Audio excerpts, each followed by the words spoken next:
hoy. 8:37. Felisa Micheli, querida, buen día. Hola, buen día, ¿cómo están? Muy bien, gracias por atendernos. Bueno, ¿cómo está el clima económico? ¿También hay niebla? Niebla, chubascos, tormentas. ¿Coordenadas? Claro, ¿cuáles son las coordenadas? ¿Cómo tenemos que leer lo que está pasando, Felisa? La gira de Batakis, los 200 millones del Banco Mundial, los condicionamientos de Claver Carone del BID. ¿Cómo estás analizando el panorama? Bueno, justamente iba a decir que está tormentoso, digamos, el clima económico, ¿no? Sí, sí. La verdad es que el viaje de Batakis era necesario en el marco del programa con el Fondo Monetario Internacional. Lamentablemente, ¿no?, que una ministra de Economía de un país en medio de una crisis tenga que ir a Washington a ver cómo se arregla, ¿no? Ya claramente habla de la poca independencia que tenemos en materia de decisiones económicas. Así que la ministra ha ido allá, la ministra ha tenido las primeras reuniones, ahora hay otras en la mañana de hoy, seguramente con más técnicas, pero aparentemente por todo lo que sabemos no hay modificaciones del programa. Lo que ha trascendido es que se continuará con todas las metas y acuerdos que se habían programado en enero.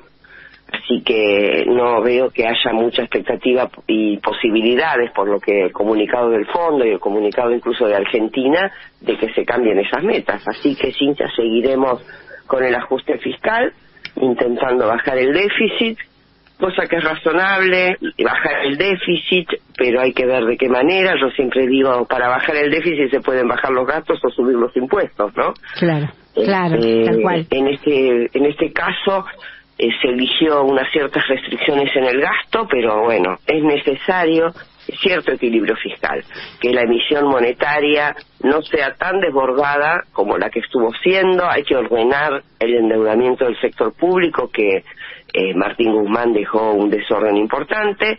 Esperemos que la ministra traiga buenas noticias, y aunque resolvamos, y esto ya es mi opinión, el problema fiscal, no resolvemos el problema cambiario, igual no vamos a tener tranquilidad en la economía argentina. Ahora, en los 70 años del fallecimiento de Evita, yo no puedo dejar pasar por alto la primera frase que vos dijiste, ¿no? La ministra de Economía argentina que tiene que viajar a Washington para ver si trae alguna ayuda ahí. En términos de semiótica, es muy impactante. Sí, la verdad que no lo había relacionado con el día de hoy, que es 26 de julio, y la verdad es que sí había pensado ayer o antes de ayer, ya cuando estaba el viaje en marcha, que la verdad que es muy, en el fondo es triste que la ministra de Economía de un país, ¿no?, necesite hacer estos gestos es dramático, te diría, ¿no?, de tanta falta de soberanía para tomar las decisiones, y esto es lo que nos deja la deuda externa descontrolada que tomó Macri, ¿no? En ese sentido, yo creo que en un punto la deuda externa es un condicionante para el ejercicio pleno de la soberanía de un país, y lo estamos viendo. Tenemos que ir a Washington a pedir por favor que nos den 200 millones por acá, quien por el otro nos dice que no, un señor como Claver Cardone. Entonces, la verdad que es una situación bastante desagradable, ¿no? Hay funcionarios de gobierno que vienen planteando, nosotros lo venimos contando, informando, que hay que, es otra manera de la frase, hay que pasar el invierno, dicen hay que llegar a septiembre. La pregunta es ¿cómo? Ese es yo lo llamo el plan aguantar. Claro. Es decir, vamos a tratar de que no cambie nada de aquí a septiembre, porque en septiembre se supone que van a disminuir las necesidades de divisas para abonar todo lo que es los grandes costos derivados de la energía que hay que importar. Por ejemplo, ya se supone que se va a importar menos gasoil, menos gas licuado por el tema de que hemos pasado el invierno, y por lo tanto las importaciones, que treparon unos casi 7.000 millones de dólares, ya van a bajar. Al bajar nos va a quedar más saldo disponible. Ustedes vieron que en el mes de junio la diferencia entre lo que se exportó y lo que se importó fue negativa. Por poquito, 110 millones de dólares, pero se importó más de lo que se exportó.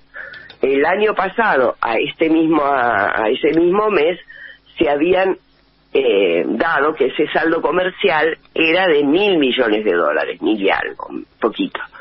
Entonces la diferencia es muy importante, porque quiere decir que teniendo saldo comercial negativo se agrava la falta de divisas en el Banco Central. Como no podemos tomar un solo dólar de crédito y hacer lo que hacen los otros países, que no se preocupan por estas cuestiones, sino que van al mercado internacional y venden un bono, consiguen los dólares que les faltan, los aplican, después pagan los bonos porque tienen disponibilidades de divisas, porque exportaron mucho. Realmente creo que nuestro país no puede hacer eso. De hecho, el riesgo país está en 2.900 puntos, así que la tasa que tendríamos que pagar sería en dólares del 30 y pico %. Imaginémonos, ¿no? Cuando en el mercado mundial está al 1.25. Y bueno, es imposible para nosotros tomar un poco de deuda en estas condiciones para poder hacer lo que hacen todos los países, así que lo único que tenemos de divisas es lo que nos viene del comercio exterior.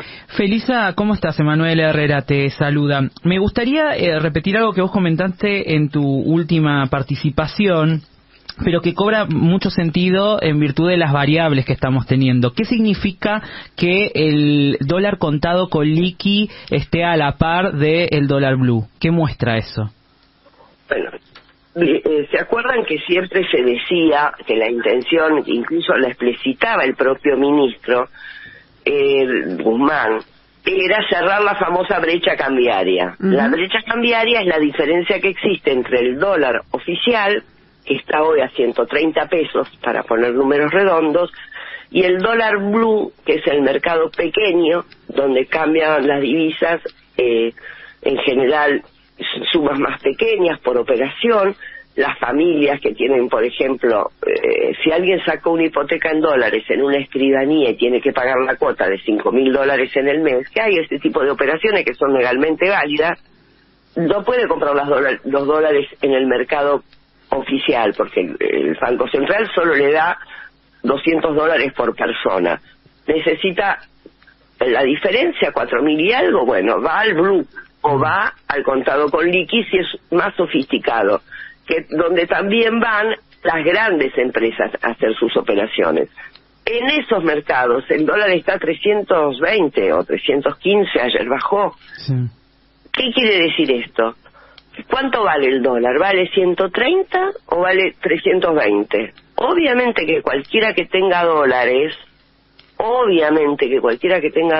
¿qué harían ustedes? ¿Qué haría la audiencia? Aunque tuviese $10, ¿dónde lo va a cambiar?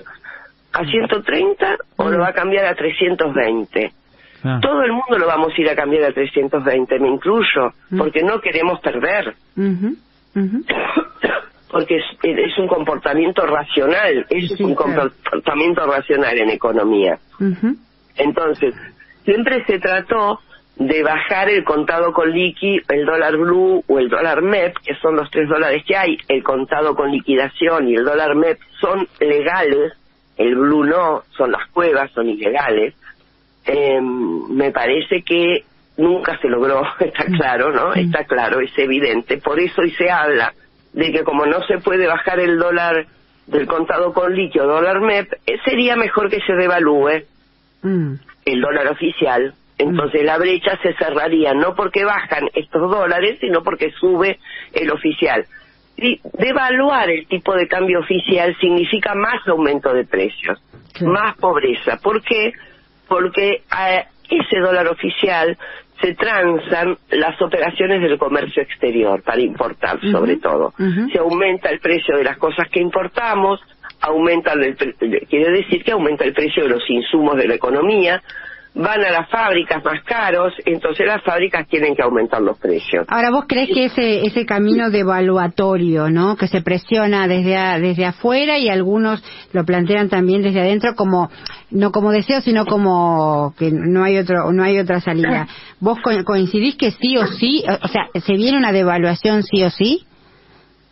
Yo creo que hay que hacer todo lo posible para evitar una devaluación, porque de alguna manera siempre que hay una devaluación, lo que más pierden son los que tienen ingresos fijos, los jubilados, los trabajadores, y creo que hay que tratar de buscar otras soluciones, tratando de administrar las pocas divisas que hay, de acuerdo a una mayor racionalidad, suspender algunas cuestiones financieras de pagos por 2 meses, LELIX, por ejemplo, el crecimiento de la economía, dejar que esas divisas que habitualmente van a lo financiero vayan a lo productivo. Ahora, ¿por qué Bataki no toma no toma esas decisiones, Felisa, que venimos, desde que asumió, venimos esperando? Bueno, ¿cuántas veces hablamos acá de algunas cosas que hacen ahora como con cuentagotas y que son sinceramente como tirar un vaso de agua en el mar? Por ejemplo, ahora se hizo poner que los turistas que vienen del extranjero puedan liquidar las divisas en el mercado contado con líquido dólar MEP, ese precio, digamos, ¿no? Que es lo que está buenísima la medida, pero ¿por qué la hicieron ahora y no hace 3 meses, 5 meses, cuando empezó el turismo a fluir y ya se sabía que iba a venir mucho turismo por lo barata que está la Argentina? Entonces ahí nos vamos perdiendo oportunidades, porque cuando se toman las medidas en general es tarde, casi pasadas las vacaciones de invierno de los países limítrofes, que son los que más vinieron.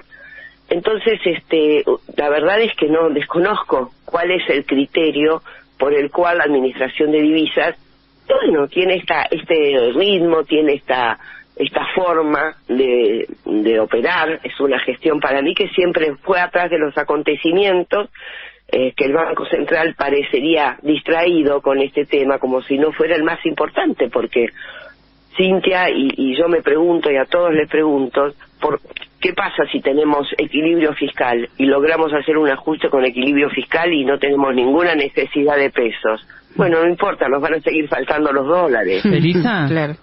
¿Te desilusionó Batakis? No, todavía no. Todavía no. O sea, creo que hay que esperar un poco. Entiendo que ella se está haciendo cargo de algo sumamente complicado.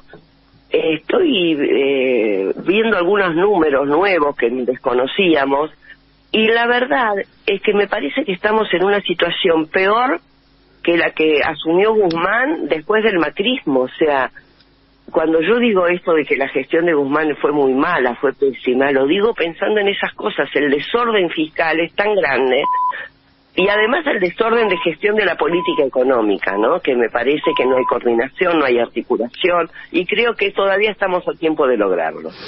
Felisa Micheli, con esta tormenta, pero también con esta calma y con esta necesidad de saber, te agradecemos el lujazo de tenerte cada semana. Hasta el martes que viene.